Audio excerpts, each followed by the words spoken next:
Om Swastiastu. Selamat berjumpa anak-anak SDK Santo Antonius Ampenan yang Ibu Guru banggakan. Baiklah, pada kesempatan ini Ibu akan membawakan materi tentang pudar bawah sebagai upaya meningkatkan kualitas hidup.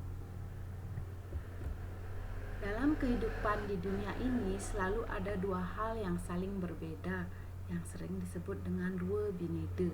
Ada yang cantik, ada yang buruk. Rupa ada juga yang kaya, ada yang miskin. Ada yang hidupnya bahagia, ada yang hidupnya tidak bahagia, ada yang terlahir sempurna, ada yang kurang sempurna fisiknya atau cacat tubuhnya dan lain-lain. Perbedaan di sini disebabkan oleh perbuatan atau karma. Masa lalunya, setiap perbuatan yang dilakukan atas dorongan indria dan kenapsuan adalah perbuatan yang buruk yang disebut dengan asubha karma. Perbuatan tersebut akan mendatangkan dosa yang menyebabkan orang tersebut kelak akan terlahir dalam hidupnya yang lebih rendah. Seringkali kita temui ada orang yang terlahir cacat, tubuhnya seperti tidak punya tangan, matanya buta, tidak punya kaki. Betapa kurang beruntungnya orang tersebut. Itu semua disebabkan akibat buah perbuatan masa lalunya yang menimbulkan bekas perbuatan atau sering disebut dengan karma wasana pada atmannya atau jiwanya. Nantinya karma wasana itulah yang akan menentukan hidup kita di masa yang akan mendatang. Dengan demikian, tingkat kelahiran manusia berbeda-beda sesuai dengan jenis subha dan asubha karmanya. Atma yang lahir ke dunia ini membawa karma wasana atau bekas perbuatan masing-masing yang mengakibatkan kelahiran berulang-ulang dan membawa akibat suka dan duka.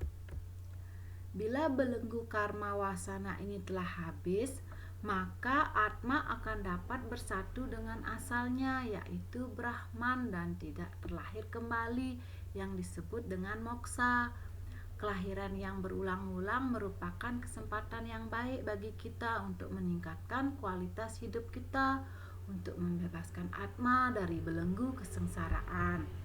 Karena kelahiran dan hidup kita di dunia ini adalah suatu penderitaan sebagai hukuman akibat karma kita di masa yang lampau. Kesempatan kita menjelma saat ini adalah kesempatan yang untuk melakukan perbuatan baik atau buruk.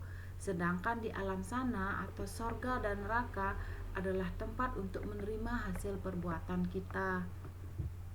Orang yang selalu berbuat baik, kelak ia akan lahir menjadi orang yang berguna, berkedudukan tinggi, dan berderajat yang mulia. Ya, sekarang ada beberapa sloka dari Sarasamuscaya yang menyatakan tentang keutamaan kita terlahir sebagai manusia. Dari sloka 2 sampai 8 sebagai berikut. Sarasamuscaya sloka 2 yang menyatakan di antara semua makhluk hidup hanya yang dilahirkan sebagai manusia sajalah yang dapat melaksanakan perbuatan baik ataupun buruk. Leburlah ke dalam perbuatan baik. Segala perbuatan yang buruk itu demikianlah gunanya atau pahalanya menjadi manusia. Slokan selanjutnya, sloka 3. Oleh karena itu, janganlah sekali-kali bersedih hati, sekalipun hidupmu tidak makmur. Dilahirkan menjadi manusia itu hendaklah menjadi kamu berbesar hati, sebab amat sukar untuk dapat dilahirkan menjadi manusia, meskipun kelahiran hina sekalipun. Lanjut sloka yang keempat. Menjelma menjadi manusia itu adalah sungguh-sungguh utama. Sebabnya demikian, karena ia dapat menolong dirinya dari keadaan sengsara, lahir dan mati yang berulang-ulang dengan jalan berbuat baik. Demikianlah keuntungan dapat menjelma menjadi manusia.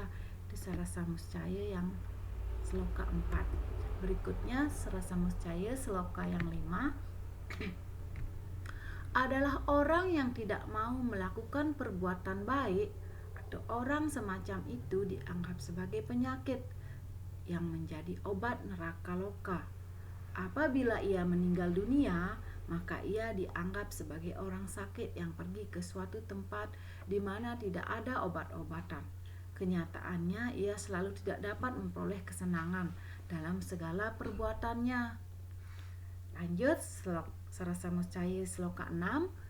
Kesimpulannya, pergunakanlah dengan sebaik-baiknya kesempatan menjelma sebagai manusia ini, kesempatan yang sungguh sulit diperoleh, yang merupakan tangga untuk pergi ke sorga, segala sesuatu yang menyebabkan agar tidak jatuh lagi.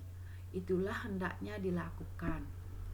Sarasa Muscaya yang keenam. Demikian keuntungan terlahir sebagai manusia yang tegaskan dalam kitab suci tersebut.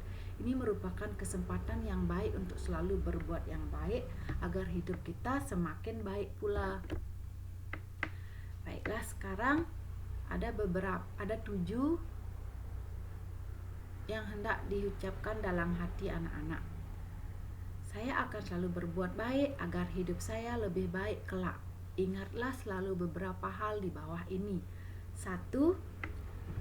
Selalu taat dan bakti kepada orang tuamu yang telah melahirkan, merawat, mendidik, dan membesarkanmu.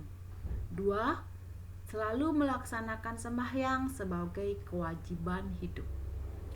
Yang ketiga, sesuatu yang baik itu adalah sesuatu yang dibenarkan dalam ajaran agama.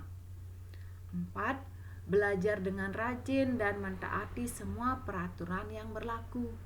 5. Kebaikan yang dilakukan hendaknya dilandasi dengan dharma. Yang keenam, sikap toleran dan tenggang rasa. 7. Berbuat baik adalah kewajiban kita semua. Ya, itu saja yang harus diingat ya anak-anak, dan sekarang Ibu Guru cukupkan materi sampai di sini.